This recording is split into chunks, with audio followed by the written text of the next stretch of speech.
This lecture was specially recorded for Section 7. This presentation contains our discussion on Chapter 17, which includes the clinically significant Neisseria species and the commensal Neisseria species plus Moraxella catarrhalis.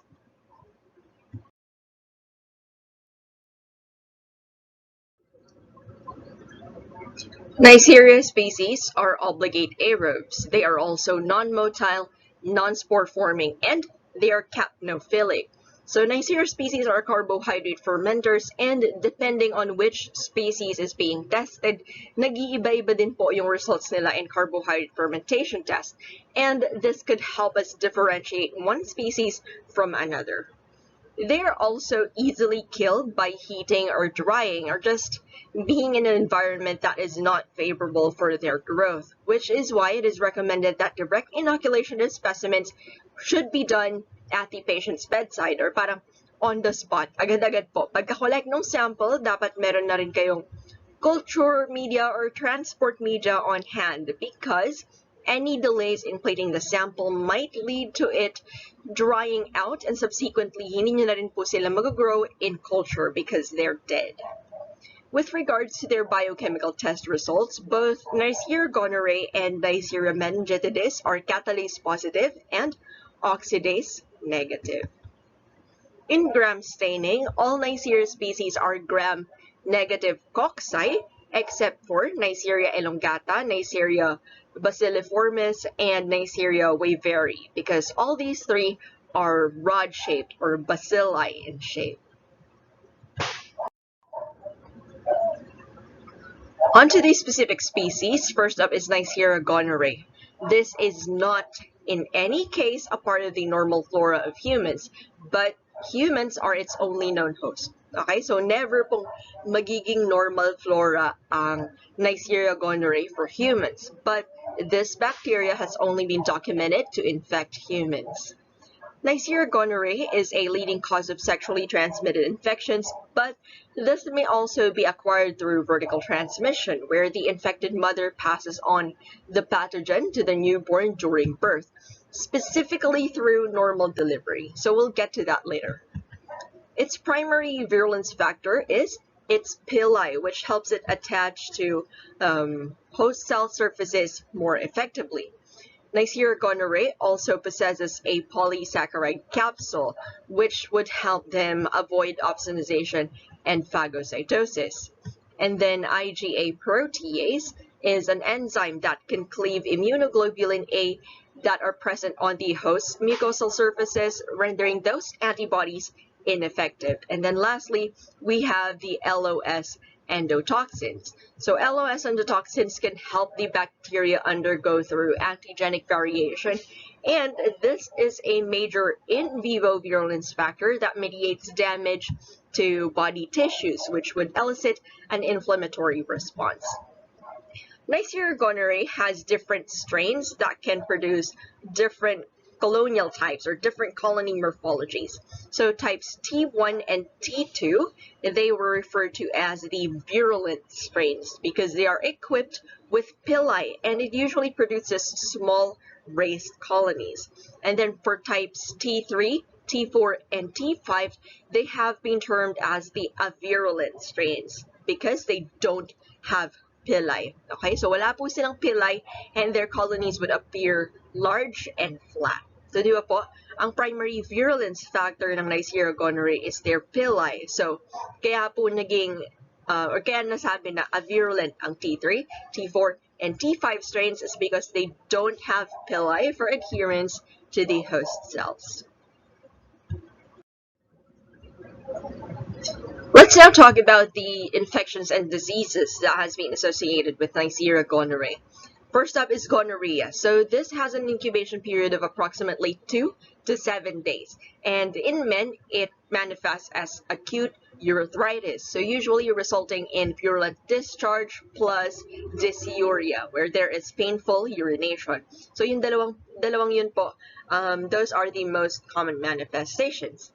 Then a symptomatic gonococcal infection in men is uncommon, but approximately up to 10% of all documented cases that has been found in men may be asymptomatic. However, in females, mas mataas po yung case ng asymptomatic patients, with about 50% of all documented cases in women have been seen to be asymptomatic, which could lead to complications.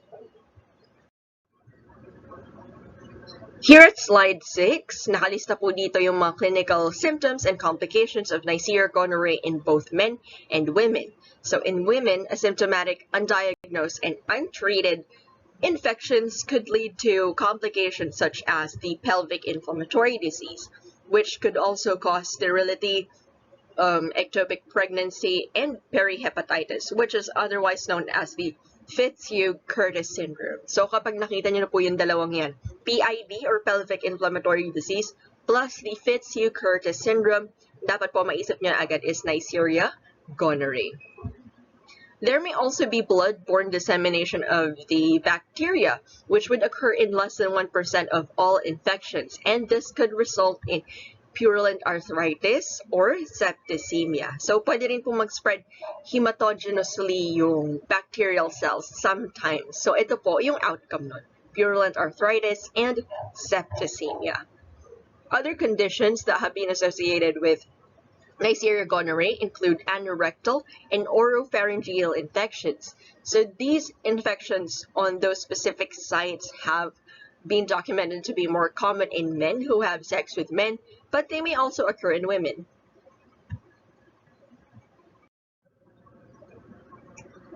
Next is ophthalmia neonatorum. So newborns can acquire ophthalmia neonatorum, which is a gonococcal eye infection during vaginal delivery or normal delivery through the infected birth canal. So in this condition, this could result in blindness if not treated immediately. So anong nangyayari po, yung bacterial cells present sila dun sa birth canal ng mother. So if hindi diagnosed yung mother, asymptomatic infection lang siya and no treatment was given, the baby is at risk of acquiring the infection as it passes through the infected birth canal. So one of the options that may be done to avoid this if ever, ayun nga po, in labor na yung pasyente, tapos infected siya, or tsaka lang nalaman na it is suffering from infection with Neisseria gonorrhoeae, one of the options that can be done is to just deliver the baby through cesarean section. Kasi hindi naman po kaya mag-cross ng placenta ng bacteria. So, if hindi, as long as hindi siya dadaan dun sa infected birth canal, then the baby would be just fine. Alright, so again, as I've mentioned, this could lead to blindness if not treated. The infection is treated with oral erythromycin for about 14 days. So medyo mas matagal po siya dun sa karaniwan na antimicrobial treatment na alam natin. Di ba kadalasan po for other infections that require antibiotics, it only takes about 7 days or so for the entire treatment to be completed. Pero dito po, it would take about 14 days. Topical erythromycin or topical treatments by themselves is ineffective. Okay? So topical erythromycin ointment may only be beneficial as an adjunctive therapy. So hindi ito magiging effective alone. Kailangan po nagtitake ng oral erythromycin yung pasyente plus nag-a-apply din ng topical erythromycin. Let's now look into its laboratory diagnosis. So the specimen of choice for genital infections in men is the urethra, and then for women, this should be taken from the endocervix. So in men, purulent discharge can be collected directly onto a swab for culture, but when no apparent discharge is present, the swab is inserted for up to 2 centimeters into the anterior urethra, and then it is slowly rotated to collect material, as shown here in this pop-up picture. Okay, so this one was taken directly from chapter 3, page 43 of your lab manual. With regards to the materials that is recommended for use when collecting samples for the isolation of Neisseria gonorrhoeae, calcium alginate and cotton swabs may be inhibitory to Neisseria gonorrhoeae. So kung yun po yung mga materials na ginagamit nyo for that particular swab, most likely po hindi nyo na mag-grow in your sample yung Neisseria gonorrhoeae because those materials can inhibit the growth of Neisseria. So the recommended materials would be Dacron and Rayon swabs. So again, Dacron and Rayon swabs are preferred. And because Neisseria gonorrhoeae is extremely susceptible to drying and temperature changes, direct plating of the specimen to a gonococcal selective media would give us optimal results. So ito na po yung nabanggit ko kanina na dapat bedside plating po yung gagawin natin if suspected for Neisseria yung pasyente. Now shown here is the Gembec system. So this system contains selective agar and carbon dioxide generating tablets. Okay, so Gembec stands for the James E. Martin Environmental Chamber, and an example of that is shown here in the photo at the bottom right. Okay, so ayan po, yung bilog na space dun sa gilid, pwede pong maglagay ng CO2 tablets dun for the growth of these capnophilic organisms. So there are tablets that could generate a capnophilic environment. Since yun nga, hindi po natin sila matatransport agad to the laboratory, hindi natin sila agad may incubate in a capnophilic environment. So we would have to make do with creating a capnophilic environment within the inoculating or within the culture chamber, right? For gram staining naman po, gram stain is not recommended for pharyngeal specimens because commensal Neisseria species may be present. Okay, so mamaya we'll take a look at which species are considered as a commensal Neisseria. But if the specimen is from a urethral discharge, okay, so the demonstration of gram-negative intracellular diplococci from urethral discharge is evidence of gonococcal infection. Kasi po, tulad na nabanggit natin kanina, hindi po considered as a normal flora or as a commensal ang Neisseria gonorrhoeae. Okay, so in the upper respiratory tract, merong other species na pwedeng mapagkamalan as Neisseria gonorrhoeae, but they're not because they're commensals. Pero in the genitourinary tract, there is absolutely no species of Neisseria that may be considered as a commensal in those areas. Lalong-lalo na po ang Neisseria gonorrhoeae. So, hindi natin siya makikita sa a commensal. If nakakita tayo ng gram-negative diplococci from urogenital specimens, then this is indicative of gonococcal infection. The gonococci are in pairs with adjacent sides that are flattened, which would give them a kidney bean shape. As we can see here in this photo to the left, so kung ito po yung phagocytic cell ng pasyente, ayan po, yung mga tuldok-tuldok na nakikita natin sa loob, those are the gonococcal cells.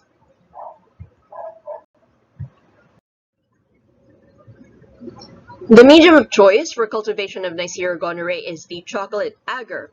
So typically, Neisseria gonorrhoeae will not grow on BAP or SBA. But the problem here is that chocolate agar can support the growth of many other organisms, such as commensals or contaminants that can be found in specimens collected for the recovery of gonococci. So a selective medium is necessary, okay? Yung mga pagkukulan po kasi natin ng samples for the isolation of Neisseria gonorrhoeae, hindi naman po sila usually sterile sites. So expect na natin na may makukuha din po tayong mga commensals, normal flora, contaminants from the environment.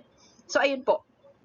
So, what we need is a chocolate agar that contains inhibitory components. So, isa-isahin po natin yung mga culture media na to that is a selective version of the chocolate agar.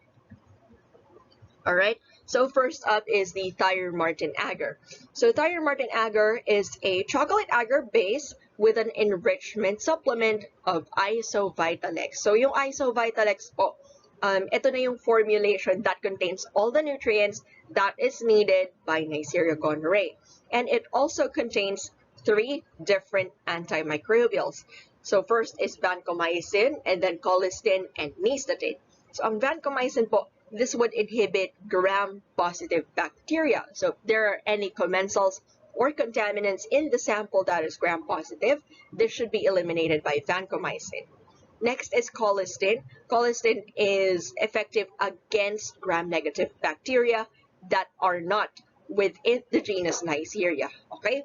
So if Meron pong mga commensals dun sa sample, gram-negative commensals dun sa sample that does not belong in the genus Neisseria, then supposedly may inhibit po sila ng colistin.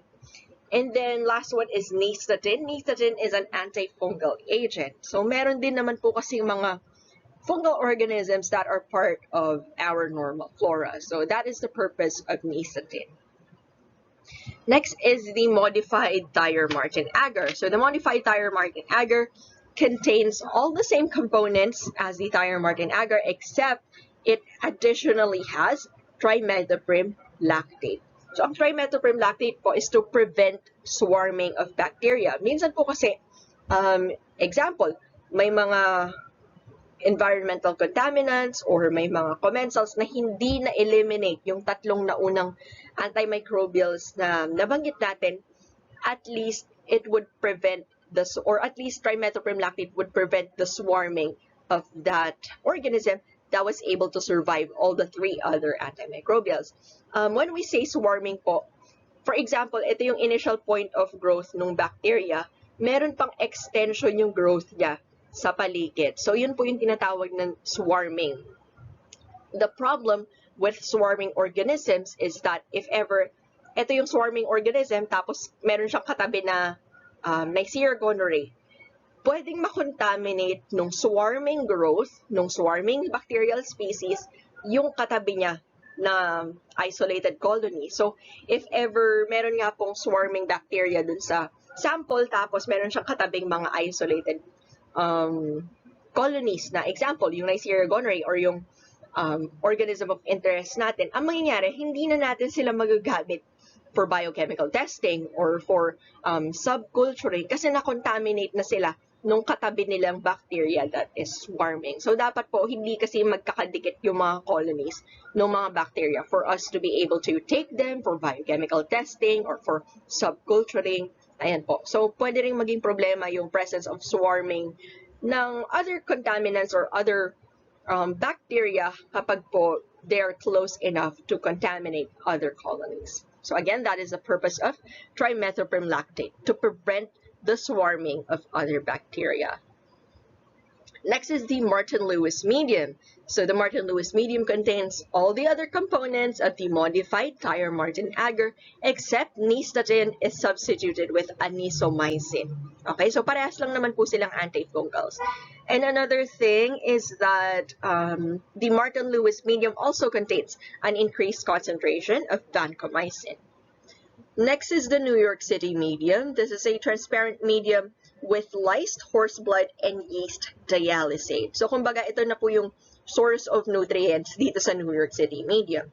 Lysed horse blood and yeast dialysate, or parang yeast extract. So, kung sa Dyer-Martin agar, they have the isovitalix as a formulation that contains the nutrients needed by the bacteria.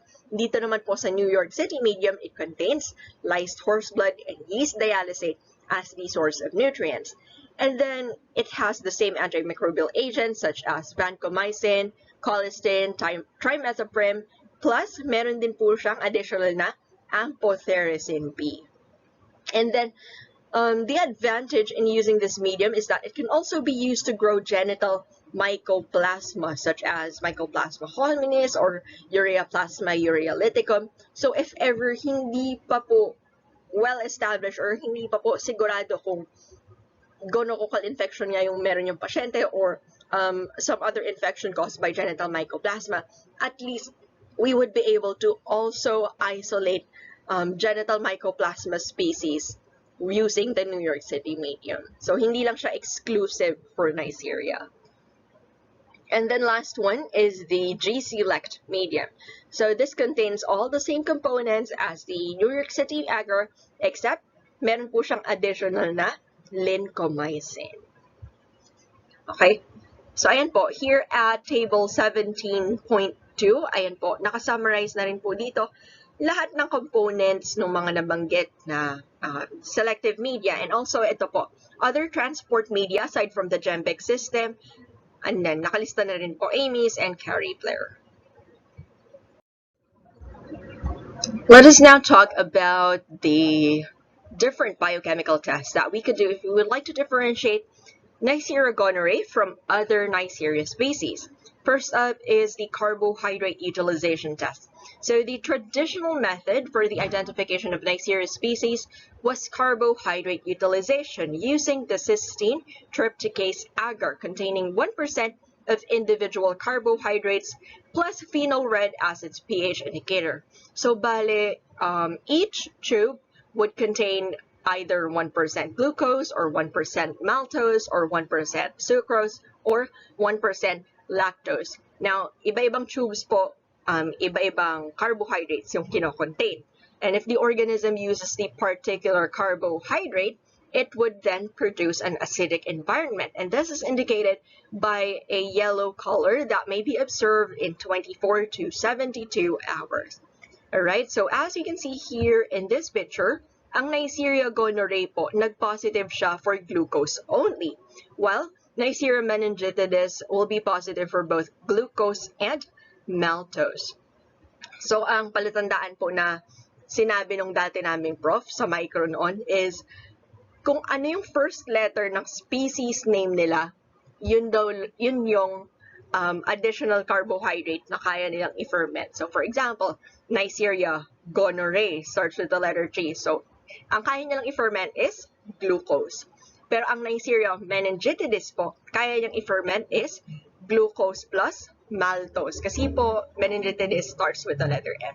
Mamaya po makikita nyo meron din pong Neisseria lactamica which can ferment not only glucose, maltose, but also lactose. Kasi nga po, as its first, or as the first letter of its species name implies, ayan po. It also has the letter L. So mamaya, madi-differentiate natin sila. Alright? Next is the oxidase test. So the oxidase test can be done on all suspected isolates of Neisseria gonorrhoeae. So there are two ways on how we could do this. First is the filter paper method or the direct application.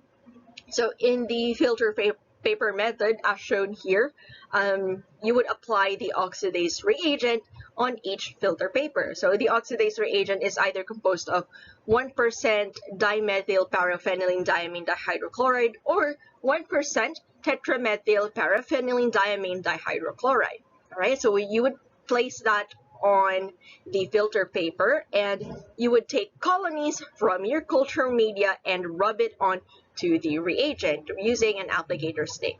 Alright, so ulitin natin. Meron kayong filter paper disc. Lalagyan nyo siya ng oxidase reagent. And then you would take colonies from your culture media using a wooden applicator stick. Tapos yun po yung ipang-mimix nyo or yun yung i-rub nyo sa ibabaw ng filter paper disc na merong oxidase reagent. So a positive result is indicated by a purple color that develops within 10 seconds as shown here in this example. So ito po yung positive result and this one is a negative result. So no change in the color of the filter paper disc. Alright, alternatively, the oxidase reagent may simply be dropped directly onto a colony and a positive result is shown right here. So the colonies would turn deep purple. Ang disadvantage po ng direct application ng oxidase reagent is if ever kakailanganin nyo po ng additional colonies for other tests. Example, magba-biochemical testing pa kayo or mag-gram staining ulit kayo or other staining techniques. Ang problema po dito is mauubusan kayo agad ng colonies na pwedeng gamitin kasi po hindi nyo na pwedeng gamitin yung mga colonies na napatakan na ng oxidase reagent. So, contaminated na sila nung oxidase reagent and you cannot use them anymore for other biochemical tests. So, ang recommended po is either gawin nyo muna lahat ng ibang biochemical test na kailangan nyong gawin before proceeding to the direct application of the oxidase test or just do the filter paper method para po hindi kayo mauubusan ng mga isolated colonies na pwede nyong gamitan for other tests. On to the next species, we have Neisseria meningitidis. So similar to Neisseria gonorrhoeae, Neisseria meningitidis is only found in humans. However, ang Neisseria meningitidis can be found as a commensal. Alright? So hindi katulad ng gonorrhoeae na in no case would we ever consider this as a normal flora. Ang Neisseria meningitidis po, this can be isolated as a normal flora. So Neisseria meningitidis can be found in the mucosal surfaces of the nasopharynx and oropharynx in about 30% of the normal healthy population. Now, this is an important etiologic agent of endemic and epidemic meningitis and meningococcemia. So they have the same microscopic morphology as Neisseria gonorrhoeae, as we can see right here in this example. Tapos po, they also have the same virulence factors listed here. Ayan po. But if we were to do carbohydrate utilization test, Neisseria meningitidis will ferment both glucose and maltose. Alright? So tandaan po yung first letter ng species name nila. Kung ano yung first letter ng species name nila, yun yung additional na carbohydrate na kaya nilang i-ferment aside from glucose. Alright? Now, here is what they look like on BAP and on CAP. So that's another difference between the two species. Ang Neisseria gonorrhoeae po, it cannot grow on CAP, but Neisseria meningitidis can grow both on BAP and CAP. Alright, did I say that right? Parang baliktad yun nasabi ko. Ulitin ko, Neisseria gonorrhoeae cannot grow on BAP, but they can grow on CAP. Pero ang meningitidis po, it could grow both on BAP and CAP. Alright, so kung baliktad man yung nauna kong sinabi,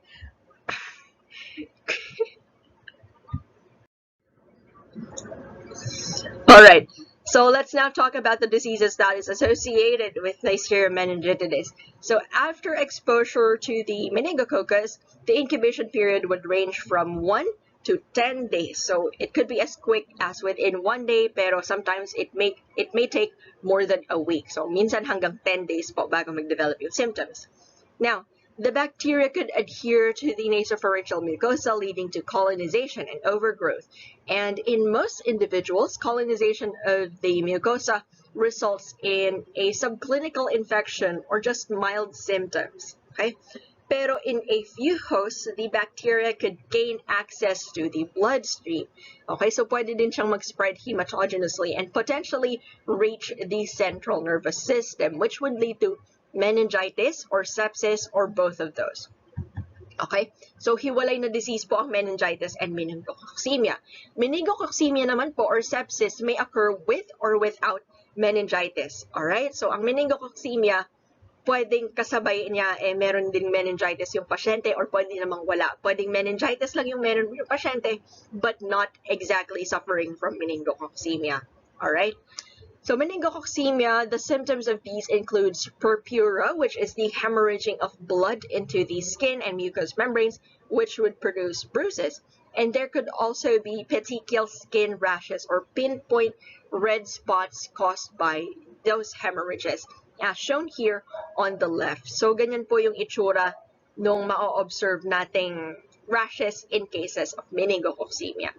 Now, in some cases, the disease becomes fulminant and could spread rapidly, causing DIC or disseminated intravascular coagulation, plus septic shock, plus hemorrhage of the adrenal glands. So yung hemorrhage of the adrenal glands po, this is more commonly referred to as the Waterhouse-Friderichsen syndrome. So kapag yung dalawang yun po nabanggit, the patient has DIC, the patient has disseminated intravascular coagulation, and it's also suffering from adrenal hemorrhage or the Waterhouse-Friderichsen syndrome, and po, dapat po maisip nyo na agad is meningococcemia.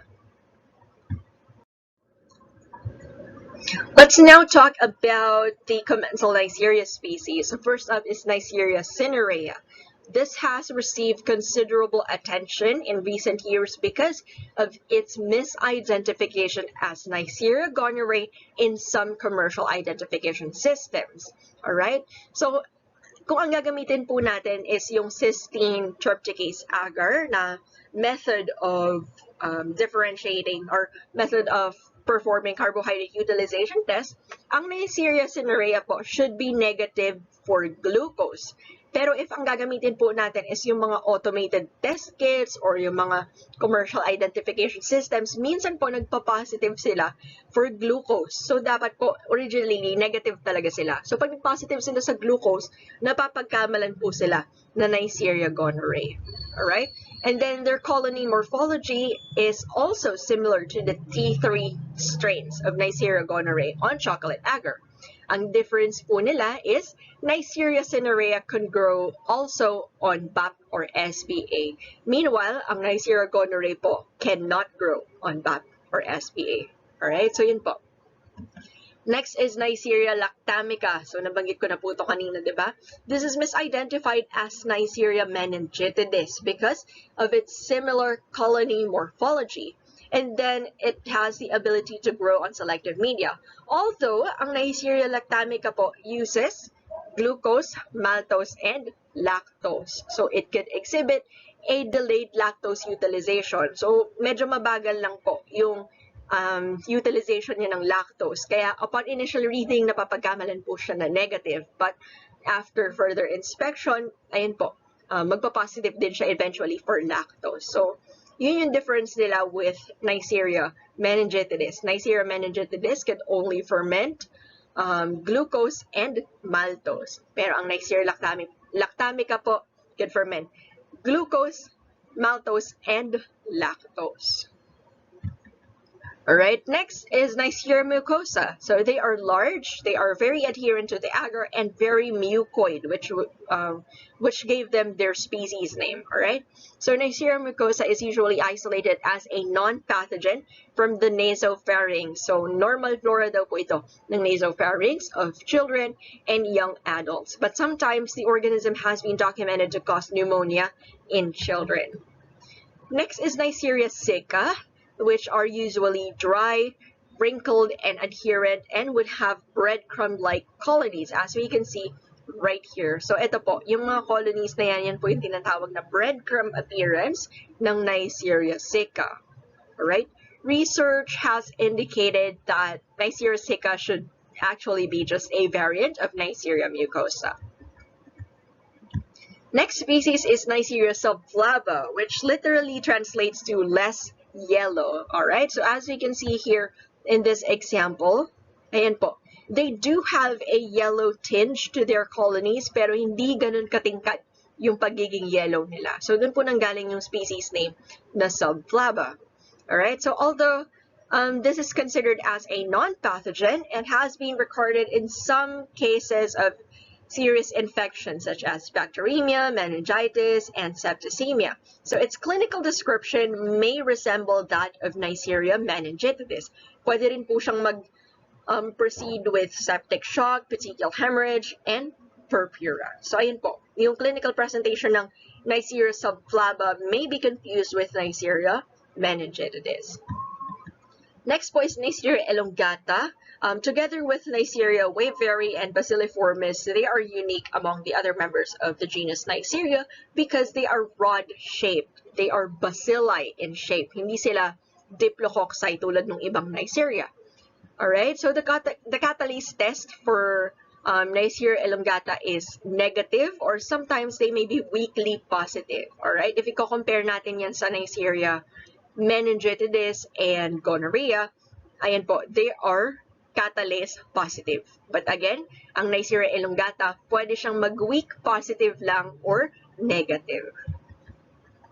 And then next is Neisseria waveri. So this is a normal flora of the oral cavity among dogs. Alright, so this can be found in human infections following dog bites, and it is catalase positive and does not produce acid from any carbohydrate. So we could say that Neisseria waveri is asaccharyllytic because it cannot ferment any form of carbohydrates. Alright, and this has been implicated in rare cases of septicemia in immunocompromised patients. On to the last segment of this discussion, let's proceed to Moraxella catarrhalis. Moraxella catarrhalis is formerly known as Branhamella catarrhalis, and it is also isolated only in humans. So this is a commensal of the upper respiratory tract. So considered po siya as normal flora of the upper respiratory tract. Moraxella catarrhalis is an opportunistic pathogen and is recognized as a cause of upper respiratory tract infections in otherwise healthy children and a few older adults. Okay, so kung saan lang naman po siya mahahanap as a commensal, dun lang din po niya kayang mag-cause ng pathogenesis. Okay, so the presence of intracellular gram-negative diplococci in respiratory samples may give us an idea that the infection could possibly be caused by Moraxella catarrhalis. And then both Neisseria and Moraxella catarrhalis are oxidase and catalase positive. Okay, so ulitin natin. Neisseria species or the medically significant Neisseria species plus Moraxella catarrhalis are both oxidase positive and catalase positive. But Moraxella catarrhalis is usually inhibited on gonococcal selective agars thanks to colistin. So yung nabanggit nating mga chocolate agar base kanina, di ba? That contains inhibitory agents. Ayun po. Again, as we've mentioned earlier, colistin is active against gram-negative bacteria that are not part of the genus Neisseria. So kasama na po dun yung Moraxella catarrhalis. Alright, so this organism is also a saccharolytic, meaning it cannot ferment any carbohydrates and it will give a negative result on the carbohydrate fermentation test. Moraxella catarrhalis could grow both on BAP and cap, which would produce opaque gray to white colonies. So, isa rin yun sa mga difference nila ng Neisseria species or ng Neisseria gonorrhoeae in particular. So, ang Neisseria gonorrhoeae cannot grow on BAP, but Moraxella catarrhalis could grow both on BAP and cap.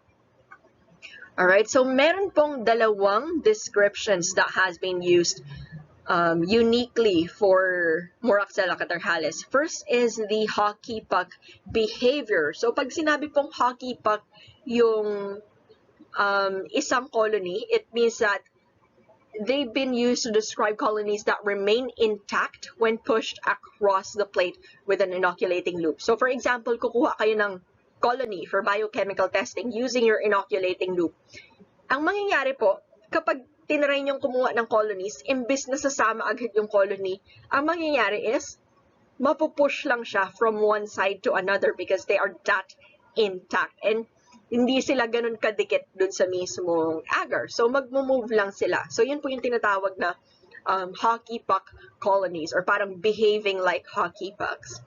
And then, next one, they have also been described as wagon wheel in appearance. Ang wagon wheel appearance naman po, this may be observed in older colonies. So, kapag medyo luma na po yung isolate nyo, ayan. Some of them, bilog po yung shape nila, tapos may parang guhit-guhit sa gitna. So, yun po yung tinatawag na wagon wheel appearance, as we can see right here in this example. Here are the references that were used in the making of this discussion. Thank you so much po for listening.